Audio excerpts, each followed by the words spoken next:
ሰላም ጤና ይስጥልን የጣና ቲቪ ተከታታይ ቤተሰቦቻችን እነሆ የሰዓቱን የጣቢያችን ዜና መረጃና ዜና ትንታኔዎችን ይዘንላችሁ ቀርበናል። አኩረታዊ ግብዣችንን እያስቀደምን በቅድሚያ ማብይቶቹን እናቀርብላችኋለን። በጉራጌ ዞን አበሽጌ ወረዳ 3 ወጣቶች ፋኖ ናችሁ ተብለው ከመኪና እንዲወርዱ ከተደረገ በኋላ በአሰቃቂ ሁኔታ መረሸናቸው ሲሰማ የአዲስ አበባ አምስቱም መግቢያ በሮች ላይ ጥብቅ ፍተሻና ወታደራዊ ስምሪት መደረጉ ታውቋል። ቀዳሚ መረጃዎቻችን ናቸው። የፋኖ ኃይሎች በወለጋ ቢዛሞ ቀጠና መጠነ ሰፊ የጸረ ማጥቃት እርምጃ መክፈታቸው ተሰምቷል። በአንድ አውደ ውጊያ ብቻ ከ60 በላይ ያገዛዙ ወታደሮች ሲሞቱ በርካታ ቀጠናዎችን የሸፈነ ውጊያ እንደቀጠለ መሆኑ ታውቋል። በሌላ በኩል ያገዛዙ ጦር ወደ አንገር ጉትን ከተማ በመሸሽ በንጹሃን አማራዎች ላይ ጥቃት መፈጸሙ ሲመላከትም አፋብን በጉዳዩ ዙሪያ ማብራሪያ ሰጥቷል። በዝርዝር ይደመጣል። የአዲስ አበባ መዋቅራዊ ህልውና ጉዳይ የገዢውን ፓርቲ መቃብር እያፋጠነው ይገኛል። ኦህዴድ ብልጽግና አዲስ አበባን ለመዋጥ በሚያደርገው እንቅስቃሴ አማራ ክልል እንዲፈርስ የሚሰሩ ኃይሎች ድጋፍ እንዲያደርጉለት እየሰራ መሆኑ ሲሰማ በአዲስ አበባ ጉዳይ ገዢውን ፓርቲ ጭምር ለሁለት የከፈለ ጉዳይ ተፈጥሯል። የገዢውን ፓርቲ ውስጣዊ ተቃርኖ ጨምሮ በአዲስ አበባ ጉዳይ ሰፋ ያለ የምርመራ ዘገባ ይዘናል። የብልጽግና አየር ኃይል በራያ አላማጣ የፈጸመው የድሮን ድብደባ በህወሓት ኃይሎች ላይ እልቂት ያስከተለ ሆኗል። ከራያ ቆቦ ወደ መቀሌ የሚወስደው ዋና መንገድ ሙሉ በሙሉ ተዘግቷል። ህወሓት በበኩሉ አዲስ መግለጫ አውጥቷል። ሰዓቱን ጠብቆ ወደ እናንተ ይደርሳል። ሳውዲ አረቢያ 160 ኪሎ ግራም ጫት ይዘው ወደ ሀገሯ ሊገቡ የሞከሩ 8 ኢትዮጵያውያንን በቁጥጥር ስር መዋሏን ስታስታውቅም ከ200 በላይ ኢትዮጵያውያን በእስር ቤት የሞት ቅጣታቸውን እየተጠባበቁ መሆኑ ታውቋል። ለሰዓቱ የመረጥንላችሁ ውጭ መረጃችን ነው። እነዚህና ሌሎችን ይዘናል። አሁን ወደ ዝርዝር መረጃዎቹ እናመራለን። በጉራጌ ዞን አበሽጌ ወረዳ 3 ወጣቶች ፋኖ ናችሁ ተብለው ከመኪና እንዲወርዱ ከተደረገ በኋላ በአሰቃቂ ሁኔታ መረሸናቸው ታወቀ። በማዕከላዊ ኢትዮጵያ ጉራጌ ዞን አበሽጌ ወረዳ ኢሰብአዊ እና ዘግናኝ ድርጊት መፈጸሙ ተሰምቷል። ተመስገን ጌታቸው፣ ይታገሱ አሰግደውና ግዛው ግርማ የተባሉ 3 የአማራ ክልል ተወላጆች ከተሳፈሩበት የህዝብ ማጓጓዣ መኪና ላይ ፋኖ ናችሁ በሚል ውንጀላ ተገደው እንዲወርዱ ከተደረገ በኋላ በግፍ መገደላቸውን መሰረት ሚዲያ አካባቢው ምንጮች ዋቢ አድርጎ ዘግቧል። የጣና ተባባሪ ዘጋቢዎች በጉዳዩ ላይ ባደረጉት ተጨማሪ ክትትል ድርጊቱ የተፈጸመው አገና በተባለችው ልዩ ቦታ መሆኑን አረጋግጠዋል። ወንጀሉን የፈጸሙት ያገዛዙ ኃይሎች መሆናቸውን ሰምተናል። እንደ ምንጮች መረጃ ከአካባቢው የአበሽጌ አገና ፖሊስና ሚኒሻ አባላት ጋር በመተባበር ይህ ዘግናኝ ወንጀል እንደተፈጸመ ገልጸዋል። የዓይን እማኞች እንደሚሉት ንጹሃኑ ዜጎች ከተሳፈሩበት መኪና ከወረዱ በኋላ እጃቸውን ወደ ኋላ በገመድ በማሰር አሰቃቂ እንግልት ተፈጽሞባቸዋል። በመጨረሻም ጭንቅላታቸውን በጥይት በመምታት በግፍ እንደረሸኗቸው የዓይን ምስክርነታቸውን ሰጥተዋል። የመሰረት ሚዲያ ዘገባ ላይ እንደተመላከተው የግፉ አፈጻጸም በዚህ ብቻ አላበቃም። ገዳዮቹ የሟቾቹን አስከሬን ወደ ትውልድ ቀያቸው ናቻ ቀሊት ቀበሌ ወስደው በመጣል ማንም ሰው አስከሬናቸውን እንዳያነሳና እንዳይቀብር ጥብቅ ክልከላ ጥለው ነበር ብለው ለሚዲያው ቃላቸውን የሰጡት አንድ የአካባቢው ነዋሪ ናቸው። በዚህም ምክንያት የተገደሉት ሰዎች እጃቸው እንኳን ሳይፈታ ለ3 ሙሉ ቀናት ክፍት ቦታ ላይ ተጥለው በእንስሳት እንዲበሉ እዛው እንዲቆዩ ተደርጓል በማለት ሁኔታውን አስረድተዋል። አስከሬኖቹ በተለይም ጭንቅላታቸው አካባቢ በተመቱበት የጥይት ምት ምክንያት ሙሉ በሙሉ በመጎዳቱ ገጽታቸውን ለማየትና ለመለየት ጭምር የሚያስቸግርና አሰቃቂ እንደነበር በመረጃው ላይ ተመላክተዋል። ከደርግ ዘመን የቀይ ሽብር እርምጃ ጋር የሚመሳሰለው ይህ መንግስት መር ወንጀል የተፈጸመው ኢትዮጵያ አገራዊ የምክር ጉባኤ ላይ ነች የሚል ፕሮፓጋንዳ በአገዛዙ ልሳናት በኩል እየተሰራጨ ባለበት ወቅት መሆኑ ኢትዮጵያ ያለችበትን የቀውስ ምዕራፍ ያሳየ ነው ተብሏል። የዜጎች ህይወት በዚህ መልኩ በስውር ማለቁና የሰብአዊ ጥቃት መፈጸሙ ማህበረሰቡን ለከፍተኛ ሀዘንና ስጋት ዳርጎታል የሚሉት የፖለቲካ ታዛቢዎችም ድርጊቱን የደርጉን ዘመን የቀይ ሽብር የሚያስታውስ ነው ብለውታል። እንዲህ ያሉ ለጆሮ የሚከብዱ ዘግናኝ ወንጀሎች በሚፈጸሙባት ኢትዮጵያ በተለይም በመዲናዋ የህዝብ አመጽ ይቀሰቀሳል በሚል ስጋት የሚናጠው አገዛዙ በአምስቱም የአዲስ አበባ መግቢያ በሮች ጥብቅ ፍተሻና ወታደራዊ ስምሪት ማድረጉን የጣና ምንጮች ጠቁመዋል። አዲስ አበባን የሚያስጨንቅ በቴክኖሎጂ የታገዘ ወታደራዊ ስምሪት ተሰጥቷል የሚሉት ምንጮችም በመዲናዋ አምስቱም መግቢያ በሮቿ የድሮን ቅኝትን ጨምሮ የቴክኖሎጂ ውጤቶች የወታደራዊ ስምሪት አካል መሆናቸውን ጠቁመዋል። ወታደራዊ ስምሪቱ በዋናነት የአዲስ አበባ መግቢያ በሮችን ማዕከል አድርጓል የሚሉት የመረጃው ምንጮችም ወደ አዲሱ ገበያ የሚወስደው መንገድ፣ ወደ ጅማ የሚወስደው መንገድ፣ ወደ ደብረ ብርሃን ደሴ መቀሌ የሚወስደው መንገድ፣ ወደ ደብረ ዘይት ናዝሬት የሚወስደው መንገድ እንዲሁም ወደ አምቦ የሚወስደው መንገድ የስምሪቱ አካል መሆናቸውን ምንጮቹ ጠቁመዋል። እንዲህ ያሉ ያገዛዙ ጭንቀት ወለድ ወታደራዊ እርምጃዎች የታመቀውን የህዝብ ብሶት ወደ አደባባይ እንዲወጣ ያፋጥነዋል እንጂ ጨርሶ ሊያዳፍነው አይችልም የሚሉት የፖለቲካ ታዛቢዎችም በኢትዮጵያ እየመጣ ካለው የከፋ እልቂት ለመዳን ምናልባትም ብቸኛው አማራጭ የወንጀል ተጠያቂነትና አስገዳጅ የሽግግር መንግስት መስረታ እንደሆነ ቢጠቆምም አገዛዙ በወታደራዊ አማራጮቹና በማደናገሪያ አጀንዳዎቹ እንደቀጠለ ነው። የፋኖ ኃይሎች በወለጋ ቢዛሞ ቀጠና መጠነ ሰፊ የጸረ ማጥቃት እርምጃ መክፈታቸው ተሰማም። ከ60 በላይ ያገዛዙ ወታደሮች ሲሞቱ በርካታ ቀጠናዎችን የሸፈነ ውጊያ እንደቀጠለ መሆኑ ታውቋል። በወለጋ ቢዛሞ ቀጠናዎች በተለይም በምስራቅ ወለጋና ሆሮ ጉድሩ አካባቢዎች ለቀናት የዘለቀው ውጊያ በዛሬው ዕለት ተጠናክሮ መቀጠሉን ከአካባቢው የወጡ መረጃዎች ያሳያሉ። የአፋብን ወታደራዊ ቃል አቀባይ ክፍል በጉዳዩ ላይ ባወጣው መረጃ እንደተመላከተው በወለጋ ቢዛሞ ቀጠና አዳዲስ የግንባር ውጊያዎች ተከፍተዋል። እንደ ግንባር አውደውሎ መረጃው በምስራቅ ወለጋና ሆሮ ጉድሩ ቀጠናዎች አዳዲስ የውጊያ ግንባሮች ሲከፈቱ ጊዳ አያና ወረዳ አንገር ጉትን ከተማ መውጫ ላይ ጌጤ ግርማ መብረቅ ክፍለ ጦር፣ አንገር ጉትን ክፍለ ጦርና አበጀ ጥበቡ ነበልባል ክፍለ ጦር እንጅሮ በተባለ ስፍራ ከተማዋን ለቆ ለመውጣት በሞከረው የገዳ ኮማንዶ ላይ በጋራ በተደራጀ የደፈጣ ጥቃት በመፈጸም ከፍተኛ ምት አሳርፈውበታል ብሏል። በዚህ አውደ ውጊያ ብቻ ከ60 በላይ ያገዛዙ ጦር ሲሞት አንድ ብሬን 42 የነፍስ ወከፍ ክላሽንኮፍ በርካታ የብሬንና የክላሽ ተተኳሽ ኤፍ1 ቦምቦች ወታደራዊ ትጥቆችና ሻንጣዎች በምርኮ ገቢ መድረጋቸው በግንባር መረጃው ላይ ተመላክተዋል።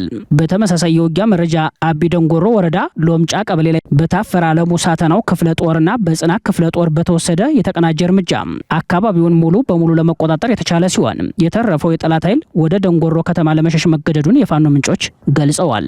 በዚህኛው አውደ ውጊያም ከ30 በላይ ያገዛዙ ኃይል ሲሞት 14 የነፍስ ወከፍ ክላሽንኮፍ መሳሪያዎች በፋኖ ኃይሎች በምርኮ ገቢ መደረጉን የአፋብን ወታደራዊ ቃል አቀባይ አረጋግጠዋል። ጊዳ አያና ወረዳ አንገር ጉትን ከተማ መውጫ ላይ ክፉኛ የተመታው ያገዛዙ ጦር ወደ አንገር ጉትን ከተማ በመሸሽ በንጹሃን አማራዎች ቤት ላይ በፈጸመው ጥቃት በህፃናት እናቶችና አዛውንቶች ላይ የግድያ እርምጃ መውሰዱን የአፋብን ወታደራዊ ቃል አቀባይ የመረጃ ምንጮቹን ጠቅሶ ገልጿል። ይህ በንጹሃን ላይ የሚካሄደው የጅምላ ጥቃት በአስቸኳይ የማይቆም ከሆነ ግጭቱ ወደ ከፋ ምዕራፍ እንደሚያመራ አፋብን አስጠንቅቋል።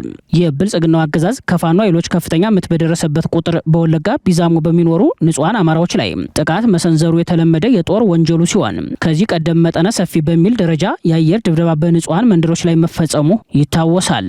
በወለጋ ቀጠናዎች የሚፈጸሙ የአየር ድብደባዎች የድሮን የሄሊኮፕተርና የጦር ጀት ጭምር ያካተተ እንደሆነ የቀደሙ ዘገባዎቻችን ላይ ተመላክቷል። በዚህ መሰሉ የአየር ኃይል ድብደባ ቁጥራቸው ጥቂት የማይባሉ ንጹሃን ወገኖች ሰለባ መሆናቸውን ይታወሳል።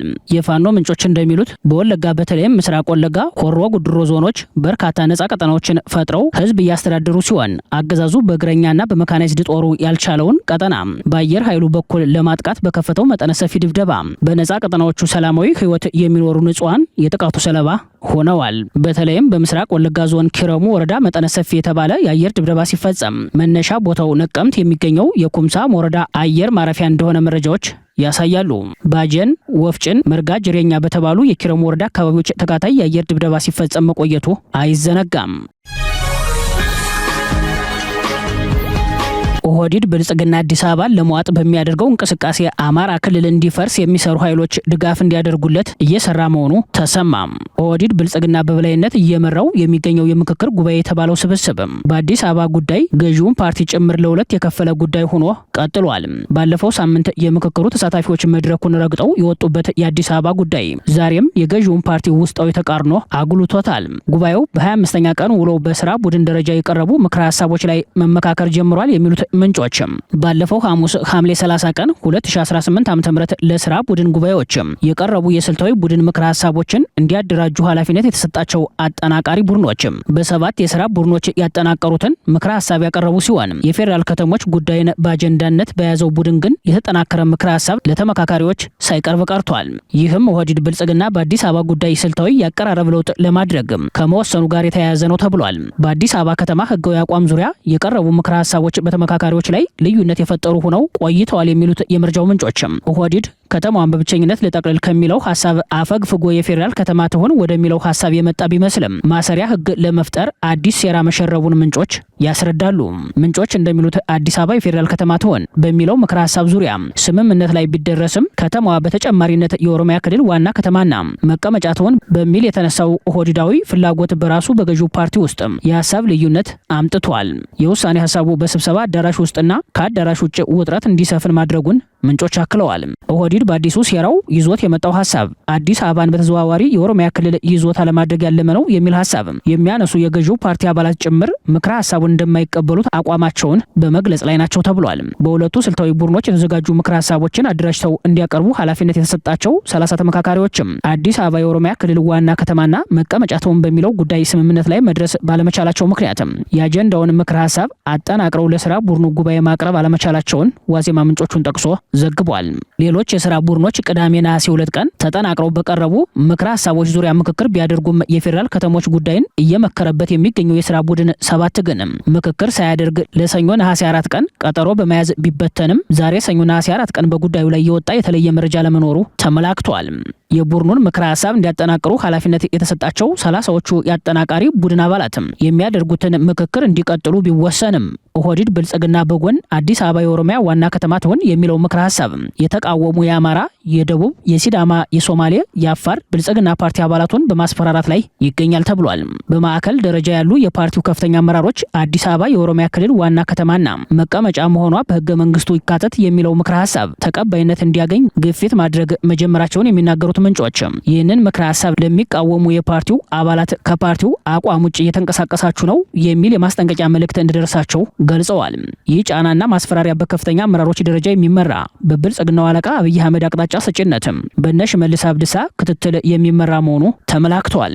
ሌሎች የመረጃው ምንጮች እንደሚሉት ደግሞ ከምክክር አዳራሾች ውጭ ሚስጥራዊ ድርድሮች እየተካሄዱ ይገኛል። በምክክር አዳራሾች ከሚደረገው የምክክር ሂደት ውጭ ትይዩ የሆኑ ድርድሮች እየተካሄዱ ናቸው የሚሉት የመረጃው ምንጮች አማራ ክልልን ለማፍረስ የሚሰሩ እንዳገው ሸንጎ፣ ቅማንትና የኬሚሴ ኦሮሞ ወኪል የተባሉ የፖለቲካ ኃይሎችን ከኛ ድጋፍ እንድታገኙ በአዲስ አበባ ጉዳይ አግዙን የሚል መደራደሪያ እየቀረበላቸው መሆኑ በመረጃው ላይ ተመላክተዋል። ይህም አማራን የማጥፋት ኢትዮጵያንም የመበተን ዋናው ያገዛዙ ሴራ እንደሆነ የመረጃው ምንጮች አክለዋል። የተለያዩ ክልሎችን ወክለው በምክክሩ ላይ እየተሳተፉ የሚገኙ የብልጽግና ፓርቲ አባላትም መደራደሪያ ቀርቦላቸው አዲስ አበባ የኦሮሚያ ክልል ዋና ከተማ ትሆን የሚለውን ምክረ ሀሳብ እንዲደግፉ ግፊት እየተደረገባቸው መሆኑን የሚናገሩት ምንጮች ምክክሩ ወደ ፖለቲካ ሴራ መቀየሩን ገልጸዋል።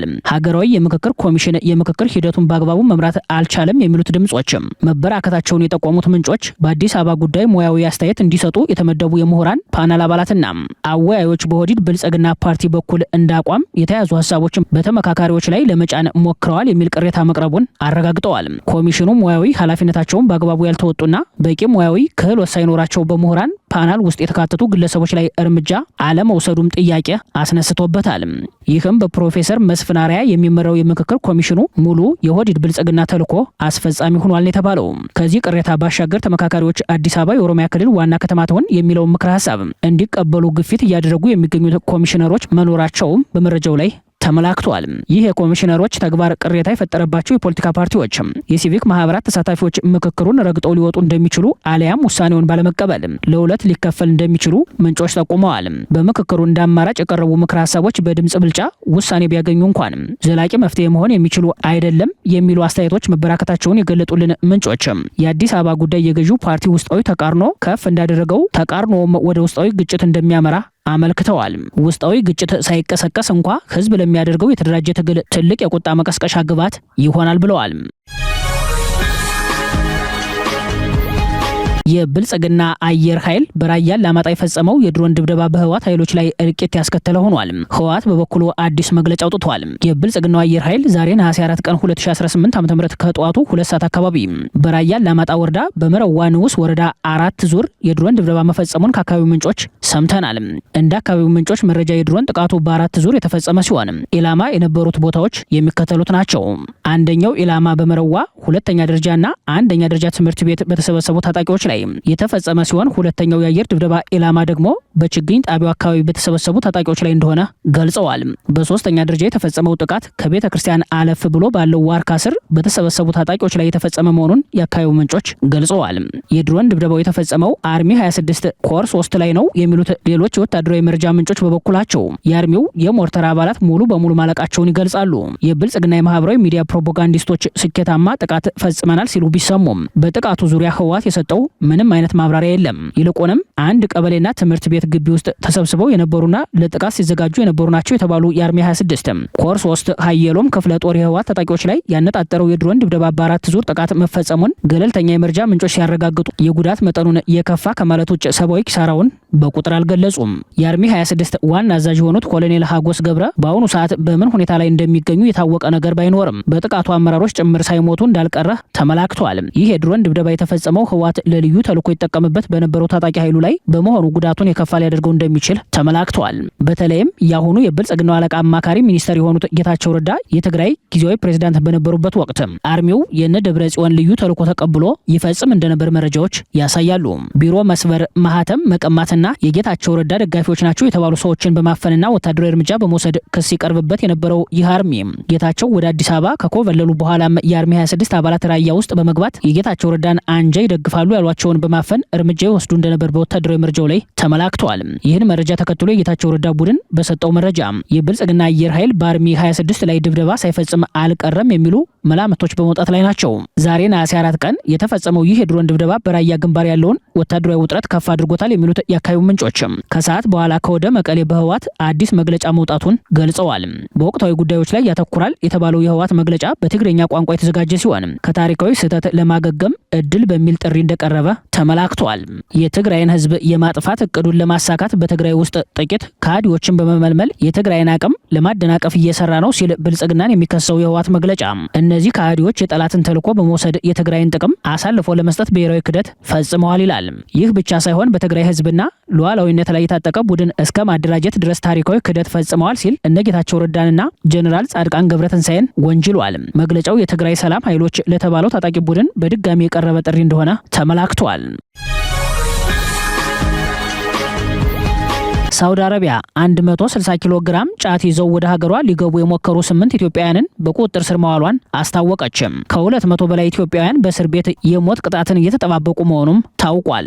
የሳውዲ አረቢያ የጸጥታ አካላት ዛሬ ነሐሴ 4 ቀን በወጡት መግለጫ በዚህ ሳምንት በተደረገው የጸረ አደንዛዥ እጽ ዘመቻ በጠቅላላው 293 ኪሎ ግራም ጫት፣ 16 ኪሎ ሐሺሽ እና 37290 ታብሌቶችን በቁጥጥር ስር መዋላቸውን ገልጸዋል። ከዚህ ጋር በተገናኘ 9 ሰዎች መያዛቸውን ጠቅሰው ከነዚህ ውስጥ 8 ኢትዮጵያውያን መሆናቸውን አስረድተዋል። በመግለጫቸው በአሲር ግዛት የአልራብሃዋ ሴክተር ድንበር ጠባቂዎች 160 ኪሎ ግራም ጫት ይዘው በህገ ወጥ መንገድ ለመግባት የሞከሩ 8 ኢትዮጵያውያንን በቁጥጥር ስር እንደዋሉ ገልጸዋል። በአሲር በተደረገ ሌላ ዘመቻ ደግሞ አንድ የሳውዲ ዜጋ 133 ኪሎ ግራም ጫት መኪናው ውስጥ ደብቆ መያዙን አስታውቀዋል። በሌላ በኩል በዲዛን በኩል ድንበር አልፎ ሊገባ የነበረ 16 ኪሎ ሐሺሽ እና 37290 ታብሌት በቁጥጥር ስር እንደዋለ ቢጠቅሱም ከዚህ ጋር በተገናኘ ስለታሰሩ ሰዎች ያሉት ነገር የለም። በሳውዲ አረቢያ ጫት በአደንዛዥ እጽነት የሚመደብ ሲሆን ይህንን ለማስገባት እየሞከረ የሞት ቅጣት የሚተላለፍበት መሆኑ ይታወቃል። በእርስ በርስ ጦርነት ማዕበል ከምትናጠው ኢትዮጵያ በስደት ለማምለጥ የሚሞክሩ ኢትዮጵያውያን በጉዟቸው ከሚገጥማቸው ችግር ባሻገር በመዳረሻዎቻቸው ሁሉ እስር፣ ግርፋት፣ ስቃይና ሞት የስደት እጣ ፈንታቸው አካል ሆኗል። በተለይም በአረብ ሀገራት የሚገኙ ኢትዮጵያውያን በከፋ ሁኔታ ላይ እንደሚገኙ መረጃዎች ያሳያሉ። ባለፈው ወር ብቻ ከአደንዛዥ እጽ ዝውውር ጋር ተያይዞ ተከሰው ውሳኔ ከተላለፈባቸው ውስጥ 6ቱ በስቅላት ተቀጥተዋል። ይህም በዚህ ዓመት ብቻ በሳውዲ አረቢያ የሞት ቅጣት ተፈጻሚ የሆነባቸውን ኢትዮጵያውያን ቁጥር ከ20 በላይ ደርሶታል። በሌላ በኩል የሞት ፍርድ ተላልፎባቸው ቅጣታቸውን የሚጠባበቁ ኢትዮጵያውያን ቁጥር ወደ 200 እንደሚገመት መረጃዎች ያሳያሉ። በሳውዲ አረቢያ የታሰሩ ኢትዮጵያውያን ስደተኞች የድረሱልኝ ጥሪ ሲያሰሙ ከሞት የሚያስጥላቸው አካል ጠፍቶ በየተራ በሞት እየተቀጡ ይገኛል። ወደ ሀገሪቱ አደንዛዥ እጽ በድብቅ ሲያስገቡ ተይዘዋል የተባሉት ኢትዮጵያውያን በሞት የሚቀጡት ያለምንም የህግ ክርክር ሂደት መሆኑን ዘገባዎች ያሳያሉ። የፍርድ ቤቱ ውሳኔዎች ላይ ይግባኝ የሚጠየቅ ቢሆንም የጠቅላይ ፍርድ ቤት ብይኑን በማጽናቱና በሸሪያ ህግ መሰረት የንጉሳዊ ትእዛዙ ተፈጻሚ መሆን ስላለበትም በሳውዲ የህግ ጉዳይ ትርጉም የለውም። አሁንም የመገናኛ ብዙሃን ከ200 በላይ ኢትዮጵያውያን በሐሚስ ሙሻይት በተባለው የሀገሪቱ እስር ቤት የሞት ቅጣታቸውን እየተጠባበቁ መሆኑን ዓለም አቀፍ ሚዲያዎች ዘግበዋል። የብልጽግና ውጭ ጉዳይ ሚኒስቴር በቅርቡ ባወጣው መግለጫ የሞት ፍርድ የተፈረደባቸውን ስደተኞች በሚመለከትም ከሳውዲ ባለስልጣናት ጋር በቅርበት እየሰራ መሆኑን ቢያሳውቅም ተጨባጭ ውጤት ማምጣት አልቻለም። መረጃዎች እንደሚያሳዩት ሳውዲ ያሰረቻቸውን ኢትዮጵያውያንን በማይረዱት በአረበኛ የተጻፈው ወረቀት እንዲፈርሙ በማስገደድ የሞት ቅጣት መጣሏን ቀጥላለች። ክቡራትና ክቡራን ቤተሰቦቻችን ለሰዓቱ የተሰናዱት መረጃዎቻችን የተከታተላችኋቸውን ይመስሉ ነበር። አብራችሁን ስለቆያችሁ ልባዊ ምስጋናችን ይድረሳችሁ እያልን የጣና ቲቪ ወቅታዊ ዜናዎች፣ ትንታኔዎችና ልዩ ልዩ ፕሮግራሞች እንደርሷችሁ ቻናላችንን ሰብስክራይብ በማድረግ ቤተሰብ ይሁኑ። በተሳትፎ ሚዲያውን እንዲያጠናክሩ ጥሪያችንን እናቀርባለን። ጣና ቲቪ ከሀቅ ጋር